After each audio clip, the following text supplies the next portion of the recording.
CAP, the Canadian Association of Petroleum Producers, made the request in a leaked 13-page letter obtained by Global News. Global's chief political correspondent David Akin joins us now with the details around this one. Good morning to you, David. I guess let's talk about what Canada's oil producers are looking for from Ottawa. Right. Well, we know that Canada's oil producers, like many industries, well, actually more than many industries, has taken a big whack because of COVID and also because of the oil price war between Saudi Arabia and Russia. And in fact, CAP cites this in this letter dated March 27th that was sent to Natural Resources Minister Seamus O'Regan, CC'd to a bunch of other ministers. And they are looking to suspend what they call some low-risk regulatory items, things like monitoring pollution levels, some inspections that they're required to do, reporting that they are required to do under a variety of different acts, everything from the Fisheries Act to the Canadian Environmental Protection Act. But they also want to suspend things. They're also pressing Transport Canada to say, slow down on the pressure to accelerate the replacement or retrofit of rail cars used to carry oil. And of course, that is a safety issue.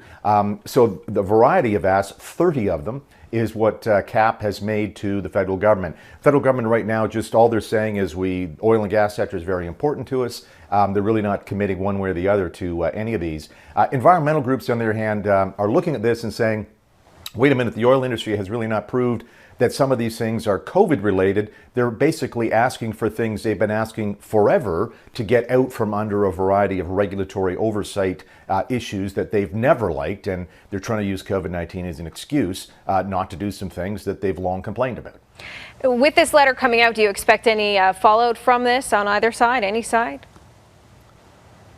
I think there's going to be a lot more discussion about this. Again, there's lots of industries that have been asking, particularly when it comes to reporting requirements for the government. I mean, just small business owners on themselves. Can we pause maybe some reporting requirements for tax reasons? So there's been a lot of industries asking to pause some reporting. And I say pause, not forget about, pause, put off for another side.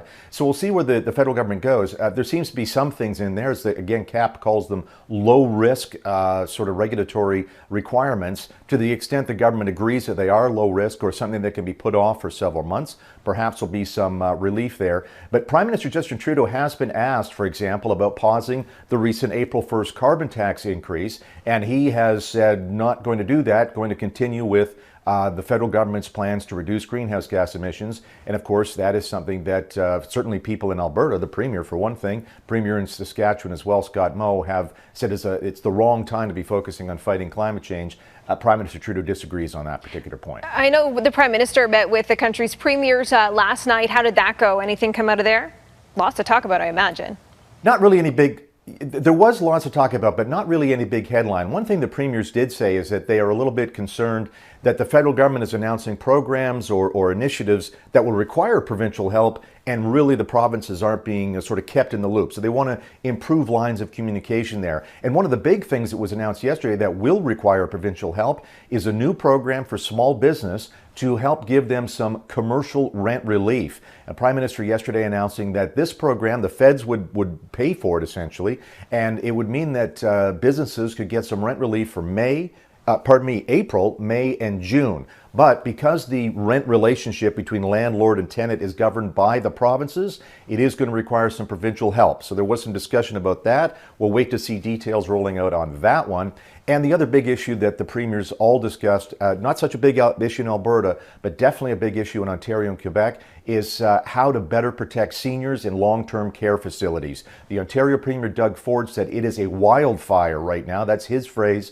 In Ontario's long-term care homes, that's where most of the new infections are happening. In Quebec, Quebec has actually formally asked the federal government for help. We could see military nurses and doctors helping out in retirement facilities in Quebec. Still some details to be worked about how that would work. But those are the two big things that the premiers and the Prime Minister talked about last night. Yeah, fair enough. And quickly, as we wrap up here, I know there's been a lot of talk about our border with the U.S. as well and where we stand on that.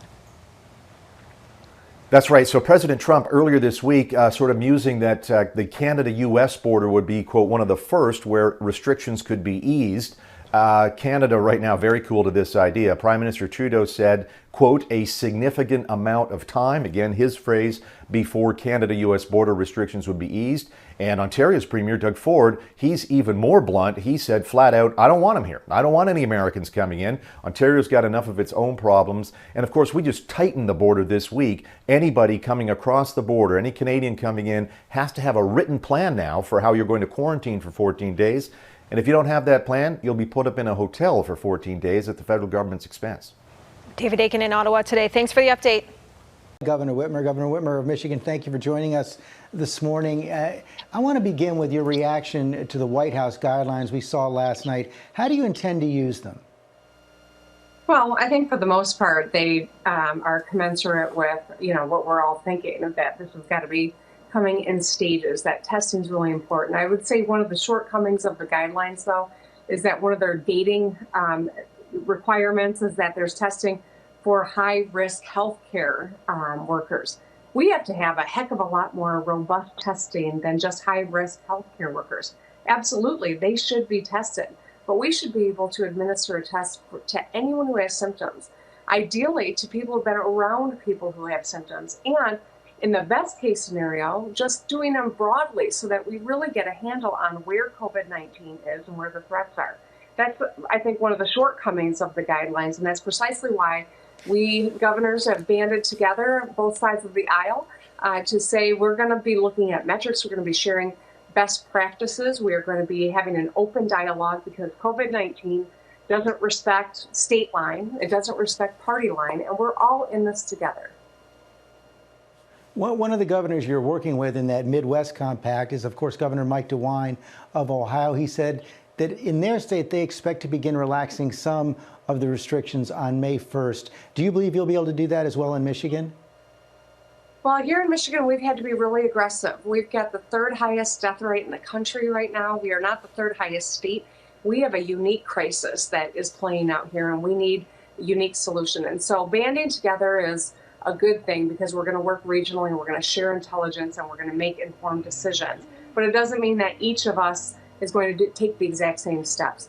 I do hope to have some relaxing come May 1st, but it's 2 weeks away, and the information and the data and our ability to test is changing so rapidly. It's hard to tell you precisely where we'll be in a week from now, much less two.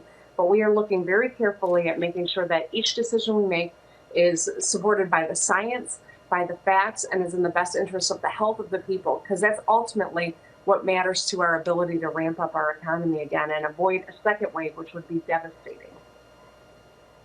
Obviously, the economic and political pressures building in your state. We've all seen those protests, and Alex Perez just reported on the several sheriffs who now said you've overstepped your authority with these stay-at-home restrictions. Your response?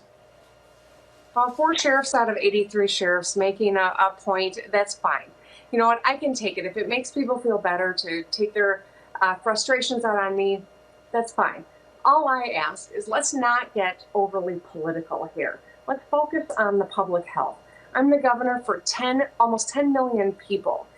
I represent and want to protect every one of them, whether they supported me politically or not, or they were even disengaged. That's my job, is to protect the people of Michigan, and that's precisely what I'm doing with each of these orders. They weigh heavily on me. I know that when I close bars, there are going to be people who are laid off. When I pull kids out of school, there are kids who aren't getting the education they need or the meals that they've come to rely on. And each one of these weighs heavily. There's a price that's paid, and I know that there are a lot of businesses and people that are hurting right now. But the fact of the matter is, it's better to be 6 feet apart right now than 6 feet under. And that is the whole point of this. We've got to save lives. Every life matters. Governor Whitmer, thank you very much for your time this morning. Thank you. Hi, everyone. George Stephanopoulos here. Thanks for checking out the ABC News YouTube channel. If you'd like to get more videos, show highlights, and watch live event coverage, click on the right over here to subscribe to our channel. And don't forget to download the ABC News app for breaking news alerts. Thanks for watching.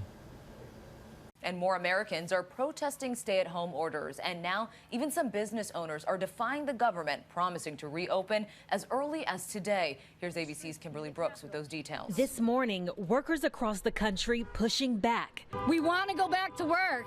We need to get this going again. It's time. I'm a free American, and we need to start freaking acting like it. From Texas to Virginia, protests erupting as states extend stay-at-home orders.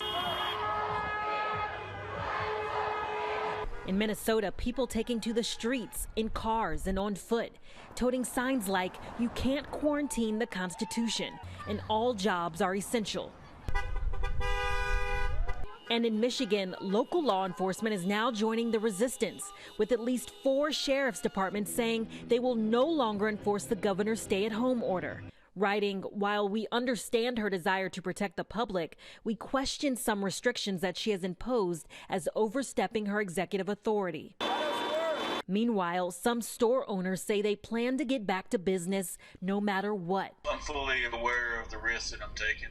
In Alabama, this barbershop owner is opening his doors, saying his livelihood depends on it. I've thought it through completely, not taking this lightly. And in Ohio, the owner of a racetrack says he's reopening now. I didn't plan for a pandemic. I never put money away for the rainy day. We are opening. Even though Ohio's governor says the state will slowly begin reopening on May 1st. Summit Motorsports Park is not going to wait for Dr. Fauci and wait for Amy Acton and wait for Mike DeWine, because none of them even know I exist and none of them really care.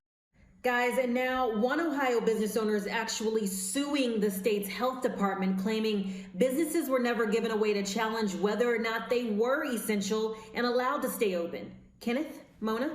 Thank you, Kimberly. Hi, everyone. George Stephanopoulos here. Thanks for checking out the ABC News YouTube channel. If you'd like to get more videos, show highlights, and watch live event coverage, click on the right over here to subscribe to our channel. And don't forget to download the ABC News app for breaking news alerts. Thanks for watching.